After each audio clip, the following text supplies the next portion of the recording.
विद्यार्थियों, मैं राजेश गुप्ता, सहायक आचार्य राजनीति विज्ञान, बाबू शोभाराम राजकीय कला महाविद्यालय अलवर। आज हम राजनीति विज्ञान के एक महत्वपूर्ण टॉपिक पर चर्चा करने वाले हैं। वो है परंपरागत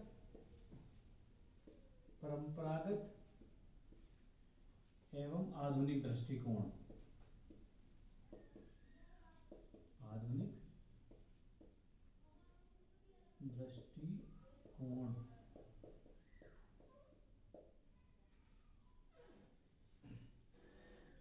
ये राजनीति विज्ञान के अंतर्गत एक महत्वपूर्ण टॉपिक है। आज हम राजनीति विज्ञान का जो रूप देख रहे हैं और प्राचीन समय में जो राजनीति विज्ञान का स्वरूप था, इन दोनों में क्या अंतर है। पहले से आज की राजनीति विज्ञान में, आज की पॉलिटिकल साइंस में क्या अंतर आया है, क्या फर्क आया है, इसको हम समझने की कोशिश करेंगे। यह है परंपरागत और आधुनिक दृष्टिकोण राजनीति विज्ञान का। अब मैं बताता हूं आपको राजनीति विज्ञान की शुरुआत सबसे पहले कैसे होती है। यूनान का एक प्रसिद्ध नगर था एथेंस। वहां पर सबसे पहले राजनीति विज्ञान की शुरुआत हुई। वहां पर नगर राज्य के लिए पॉलिस शब्द का प्रयोग किया जाता था। तो नगर राज्यों की जो राजनीति के आधार पर वहां से सबसे पहले पॉलिटिक्स के एक शुरुआत के रूप में पॉलिस शब्द की शुरुआत हुई। तो एथेंस में सबसे पहले जो एक राजनीति का प्रारंभ हुआ, वो धीरे धीरे बाद में उसने राजनीति विज्ञान का रूप लिया। लेकिन उस समय की जो राजनीति विज्ञान है और आज का जो राजनीति विज्ञान का स्वरूप है, बिल्कुल अलग अलग है। आज तो हम राजनीति विज्ञान को एक विज्ञान का दर्जा देने लगे। एक सामाजिक विज्ञान की शब्दावली में इसे विज्ञान माने जाने लगा है। क्यों इसको विज्ञान माने जाने लगा है, इसका भी हम अध्ययन करने वाले हैं।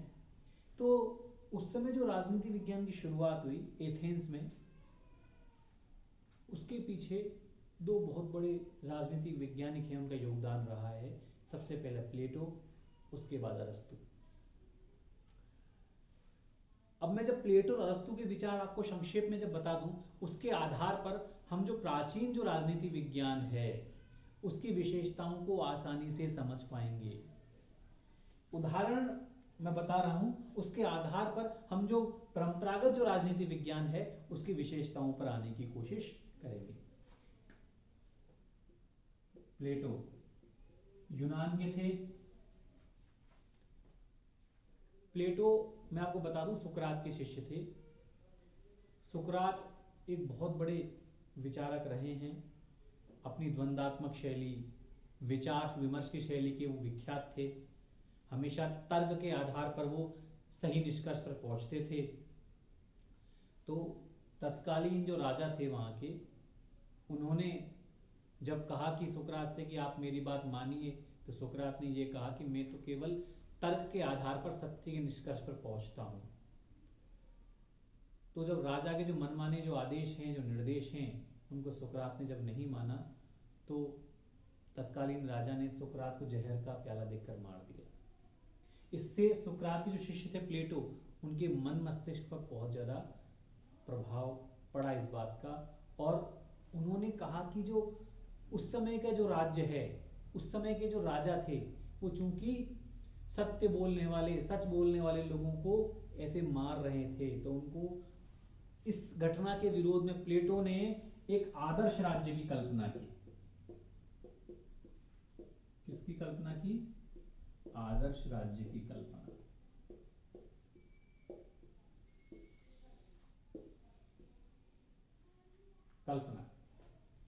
इसमें वो बोलते हैं जो तत्कालीन जो राज्य, जो उस समय का जो राज्य था, वो तो स्वार्थी और अनाड़ी लोगों से भरा हुआ है।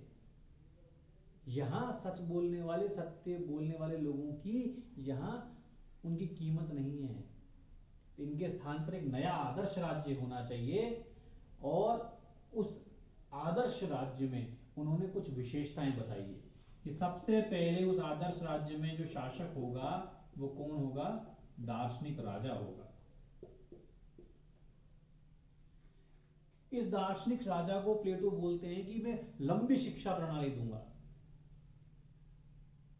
लगभग 50-55 वर्ष तक इसे मैं लंबी शिक्षा प्रणाली के द्वारा इसे संस्कारित बनाऊंगा और फिर इसके बाद ये शासक की कुर्सी पर बैठेगा।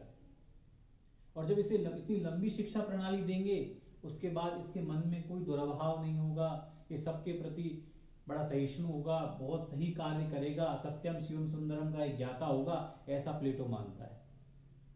तो एक कल्पना है प्लेटो के मन में दार्शनिक राजा की कि जो तत्कालीन जो राज्य है, तत्कालीन जो राजा है जो गलत कार्य कर रहा है उसके स्थान पर क्या होना चाहिए, आदर्श राज्य होना चाहिए। उस आदर्श राज्य की जो बागडोर किसके हाथों में होनी चाहिए, दार्शनिक राजा।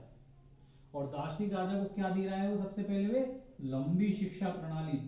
लंबी शिक्षा प्रणाली ने बताया ना 55 साल तक शिक्षा प्रणाली के द्वारा इसको संस्कारित बनाया जाएगा। व्यवहारिक रूप से कितना संभव है ये हमें देखने वाली बात है।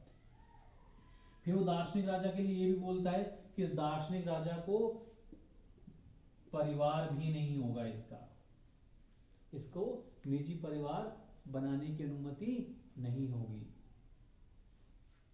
इसको निजी संपत्ति से भी दूर रखा जाएगा। दार्शनिक राजा के अलावा जो शासक वर्ग है, शासकों को भी, सैनिकों को भी उनके निजी परिवार से दूर रखा जाएगा, निजी संपत्ति से दूर रखा जाएगा। क्योंकि वंश को आगे बढ़ाना है इसलिए अल्पकालिक विवाहों की अनुमति दी जाएगी और विवाहों से जो संतान प्राप्त होगी उनको उनके माता पिता को नहीं दिया जाएगा, उनको राजा अपने जो भवन बने हुए हैं वहां के बच्चों के लिए जो आश्रय स्थल बने हुए होंगे उनमें वहां उनका रखा जाएगा, उनका पालन पोषण किया जाएगा। तो ना तो बच्चों को माता पिता के बारे में पता होगा, ना माता पिता को बच्चों के बारे में पता होगा। शासकों को, सैनिकों को निजी संपत्ति की भी मनाही होगी, वो संपत्ति नहीं रख सकते अपनी। लंबी शिक्षा प्रणाली दे दी। तो यहां पर एक चीज स्पष्ट रूप से नजर आ रही है कि प्लेटो के इन विचारों में क्या नजर आ रहा है, कल्पनावादिता। वो एक आदर्श राज्य की कल्पना तो कर रहे हैं, लेकिन वो कैसी कल्पना है, लेकिन व्यवहार में देखें तो इतनी लंबी शिक्षा प्रणाली किसी को देना, निजी परिवार के लिए उनको मना करना, निजी संपत्ति की मनाही, ये एक्चुअली व्यवहारिक रूप से संभव नहीं है। तो परंपरागत राजनीति विज्ञान की महत्वपूर्ण जो विशेषता हमारे सामने निकल कर आती है वो क्या आती है, कल्पनावादिता है उनके अंदर है। क्या होना चाहिए से मतलब है उनको, क्या होना चाहिए क्या है उनसे मतलब नहीं है। प्लेटो एक मस्तिष्क में कल्पना निर्धारित बना लेता है कि एक आदर्श राज्य होना चाहिए। उस कल्पना को साकार करने के लिए जो जो व्यवस्थाएं वो देना चाहता है उनके वो मन में एक साकार बनाने की, एक कल्पना बनाने की कोशिश कर रहे हैं। क्या होना चाहिए और कल्पनावादिता, इनका वास्तविकता से क्या संबंध है इससे वो प्लेटो को मतलब नहीं है। वो एक आदर्शवादिता, एक आदर्श स्वरूप उन्होंने निर्धारित किया है और उनको प्राप्त करने के लिए वो अपने विचार दे रहे हैं, लेकिन व्यवहारिक रूप से विचार हमें कम नजर आते हैं। फिर हम बात करते हैं अरस्तु की। प्लेटो के बाद अरस्तु को राजनीति विज्ञान का जनक कहा जाता है।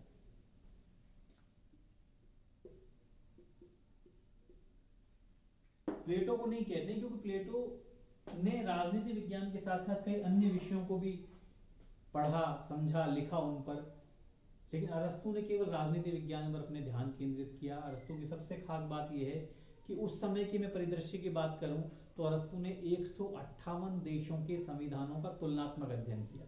कितना मुश्किल है, आज ही हमारे सामने इतने देशों के संविधानों का तुलनात्मक अध्ययन बहुत मुश्किल है।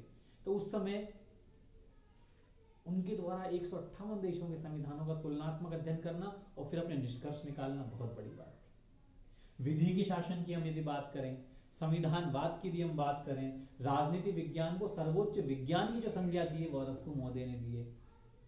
कानून का शासन, सरकार के 3 अंग होने चाहिए, जैसे हम देखते हैं वर्तमान में कार्यपालिका, व्यवस्थापिका, न्यायपालिका की।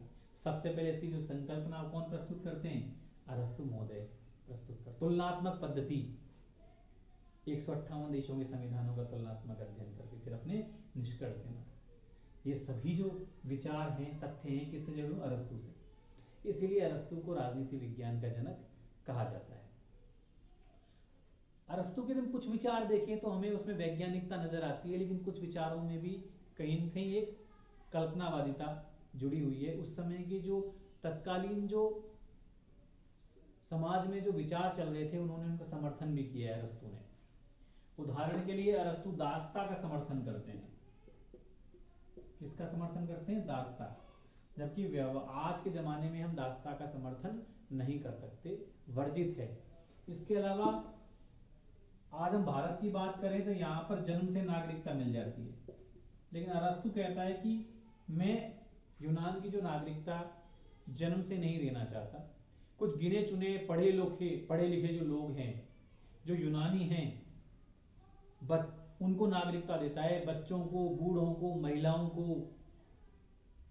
उनको अरस्तु नागरिकता प्रदान नहीं करता। तो अरस्तु के कुछ विचारों में संकीर्णता नजर आती है।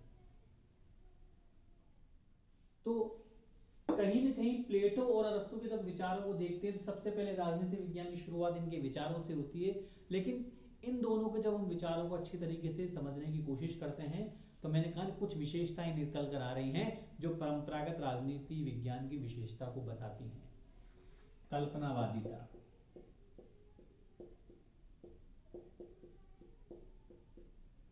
आदर्शवादिता, क्या होना चाहिए से मतलब है। संकुचित दृष्टिकोण,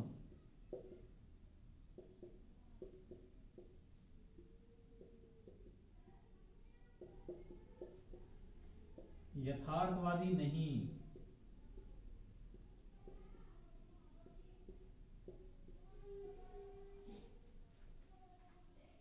इनमें जो विचार है उनके बहुत ज्यादा यथार्थवादी नहीं है, वास्तविक परिस्थितियों से बहुत ज्यादा इनका संबंध नहीं है। ये संकुचित दृष्टिकोण, केवल औपचारिक अध्ययन करना है।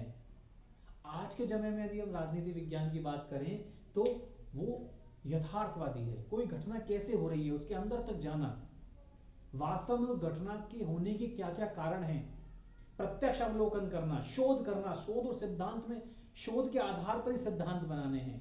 केवल एक कमरे में बैठकर अपने विचार नहीं देने, कल्पनावादिता नहीं होनी चाहिए। तो आदर्श जो आधुनिक दृष्टिकोण है वो परंपरागत दृष्टिकोण की इन विशेषताओं से बिल्कुल अलग है। आधुनिक दृष्टिकोण यथार्थवादी है, व्यापक है। हम केवल आज राज्य का, सरकार का अध्ययन नहीं करते जैसे परंपरावादी करते थे, केवल ऊपर से अध्ययन।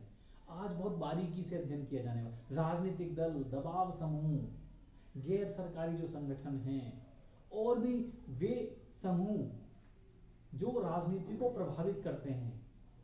उदाहरण के लिए चुनाव में कौन कौन सी बातें हैं जो एक चुनाव को प्रभावित करती है, उन सब का अध्ययन आज के जो राजनीति शास्त्री हैं वो करते हैं। तो आज के जो राजनीति वैज्ञानिक हैं वो व्यापक दृष्टि से राजनीति विज्ञान को देखते हैं, यथार्थवादी, नई टेक्निक का यूज करेंगे, नई तकनीकों का भी यूज करेंगे।